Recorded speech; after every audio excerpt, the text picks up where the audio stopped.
पेश है मुंशी प्रेमचंद जी की कहानी मंदिर। मातृप्रेम, तू धन्य है। संसार में और जो कुछ है मिथ्या है, निस्सार है।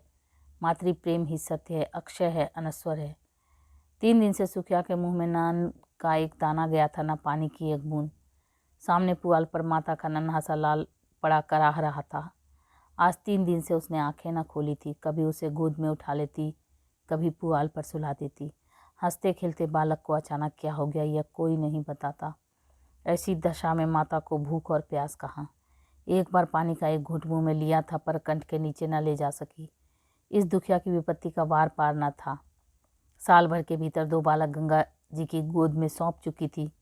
पतिदेव पहले ही सिधार चुके थे। अब उस अभागिनी के जीवन का आधार अवलंब जो कुछ था यही बालक था। हाय, क्या ईश्वर इसे भी इसकी गोदी से छीन लेना चाहते हैं। यह कल्पना करते ही माता की आंखों से झरझर आंसू बहने लगते थे।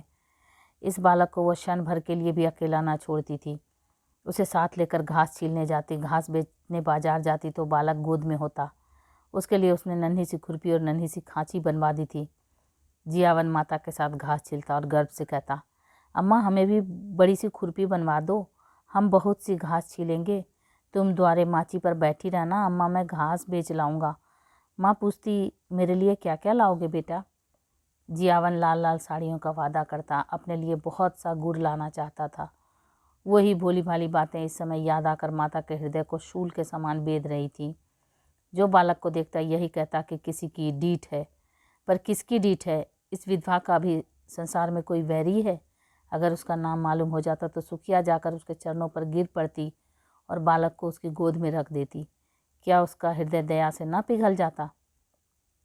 पर नाम कोई नहीं बताता। हाय, किससे पूछे, क्या करे।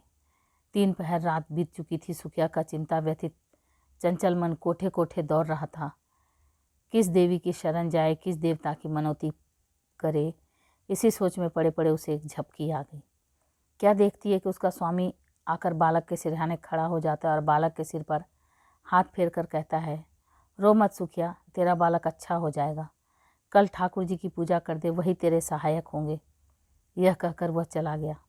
सुखिया की आँख खुल गई। अवश्य ही उसके पतिदेव आए थे, इसमें सुखिया को जरा भी संदेह न हुआ। उन्हें अब भी मेरी सुधि है, यह सोचकर उसका हृदय आशा से परिप्लावित हो उठा। पति के प्रति श्रद्धा और प्रेम से उसकी आंखें सजल हो गईं। उसने बालक को गोद में उठा लिया और आकाश की ओर ताकती हुई बोली, भगवान मेरा बालक अच्छा हो जाए तो मैं तुम्हारी पूजा करूंगी, अनाथ विधवा पर दया करो। उसी समय जियावन की आंखें खुल गई। उसने पानी मांगा। माता ने दौड़कर कटोरे में पानी लिया और बच्चे को पिला दिया। जियावन ने पानी पीकर कहा, अम्मा रात है कि दिन। सुखिया, अभी तो रात है बेटा, तुम्हारा जी कैसा है। जियावन, अच्छा है अम्मा, अब मैं अच्छा हो गया।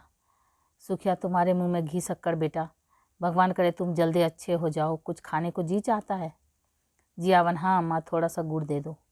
सुखिया, गुड़ मत खाओ भैया, अवगुण करेगा, कहो तो खिचड़ी बना दूं। जियावन, नहीं मेरी अम्मा, जरा सा गुड़ दे दो, तेरे पैरों पड़ूं।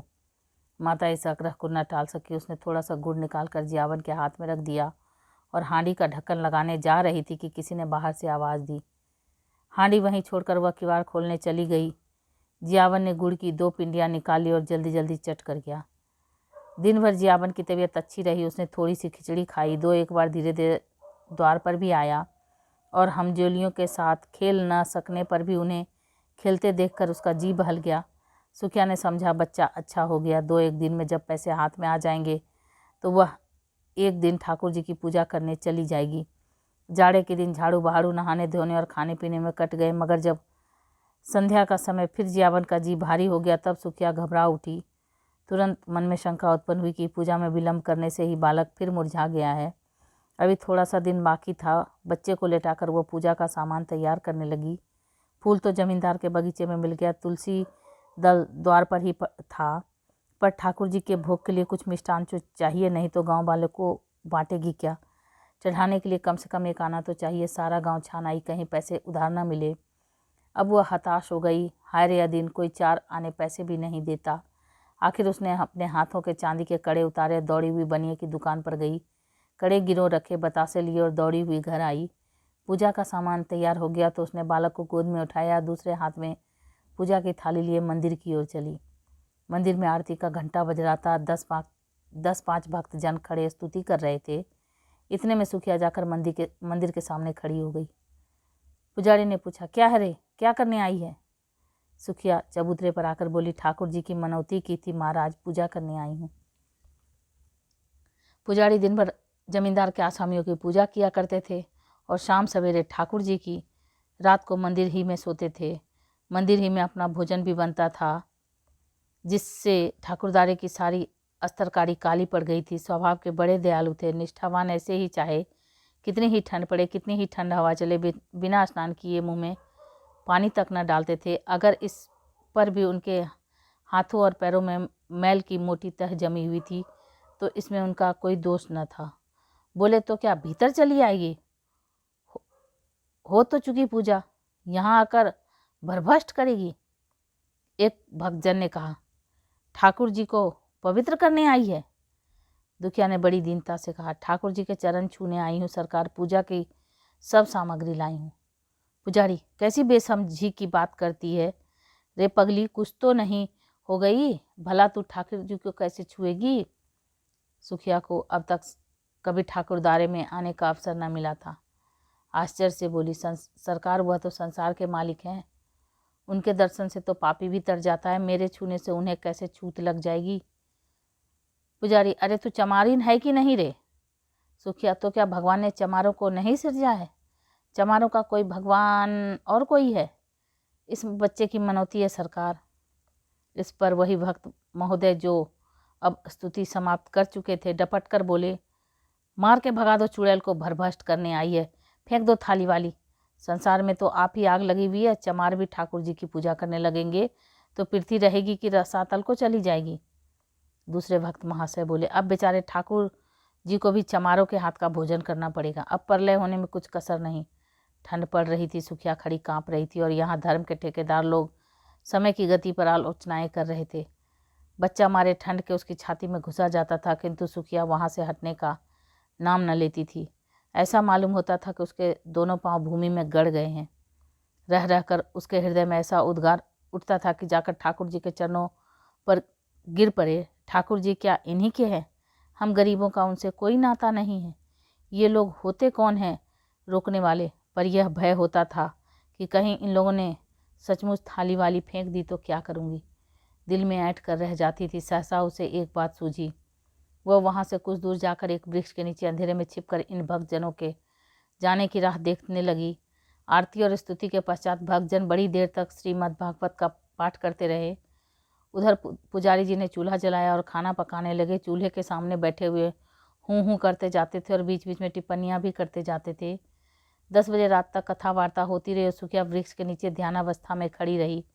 सारे भक्त लोगों ने एक एक करके घर की राह ली। पुजारी जी अकेले रह गए। अब सुखिया जाकर मंदिर के बरामदे के सामने खड़ी हो गई, जहाँ पुजारी जी आसन जमाए बटलोई का क्षुधावर्धक मधुर संगीत सुनने में मग्न थे। पुजारी जी ने आहट पाकर गर्दन उठाई तो सुखिया को खड़ी देखा। चिढ़कर बोले, क्यों रे, तू अभी तक खड़ी है?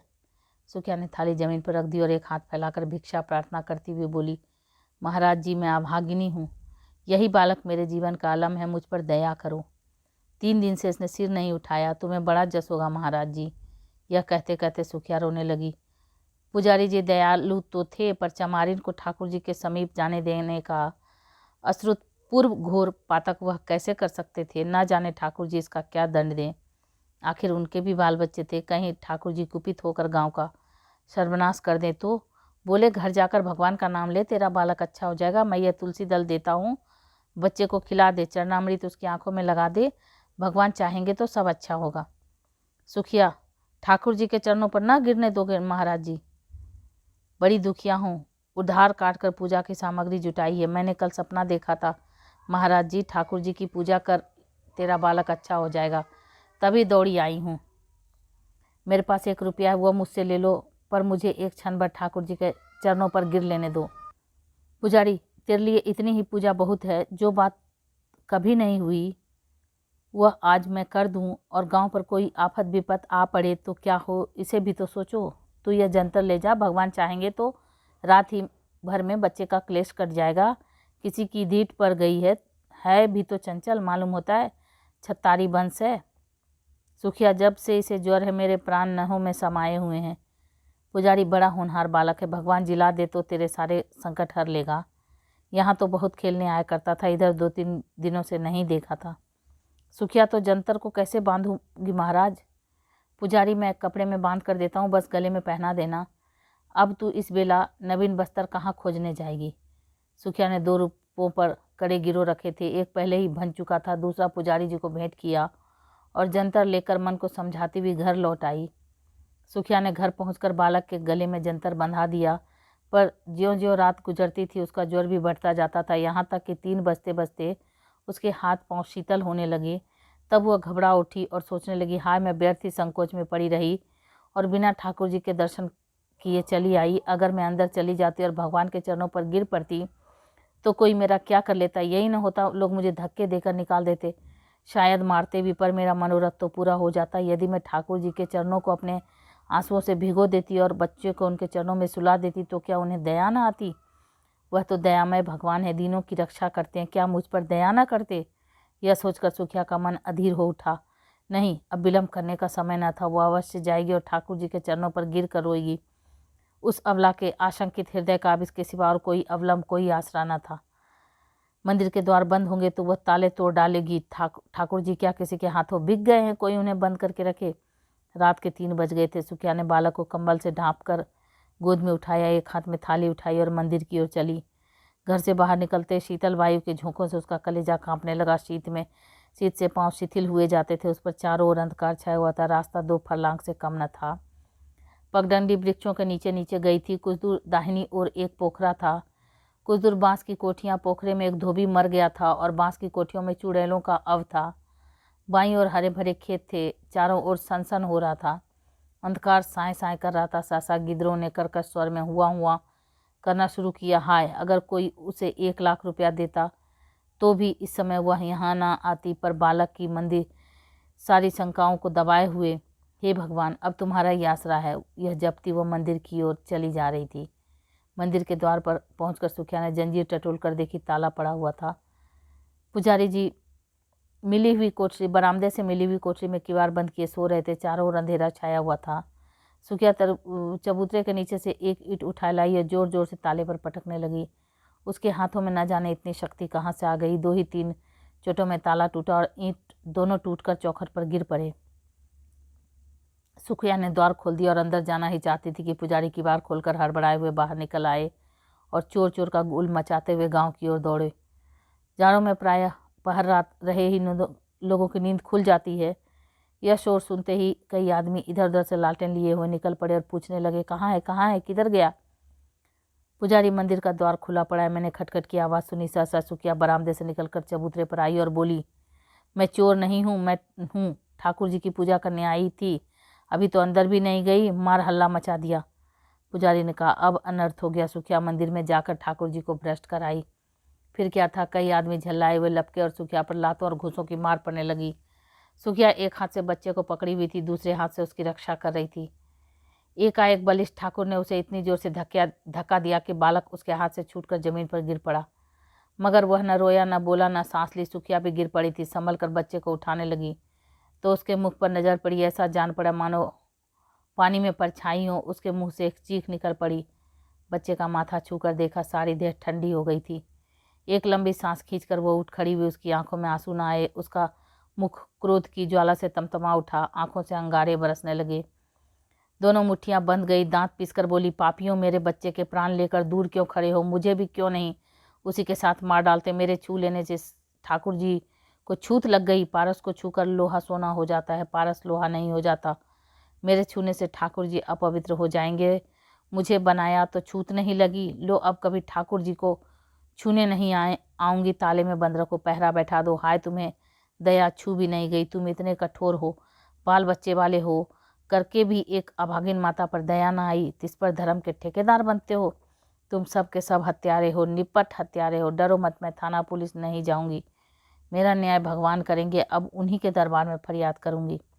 किसी ने चू न की, कोई मिनमिनाया तक नहीं। पाषाण मूर्तियों की भांति सबके सब सिर झुकाए खड़े थे। इतनी देर में सारा गांव जमा हो गया। सुखिया ने एक बार फिर बालक के मुंह की ओर देखा। मुंह से निकला, हाय मेरे लाल। फिर वह मूर्छित होकर गिर गई। तो ये आप सुन रहे थे प्रेमचंद जी की कहानी मंदिर, रेणु की आवाज़ में।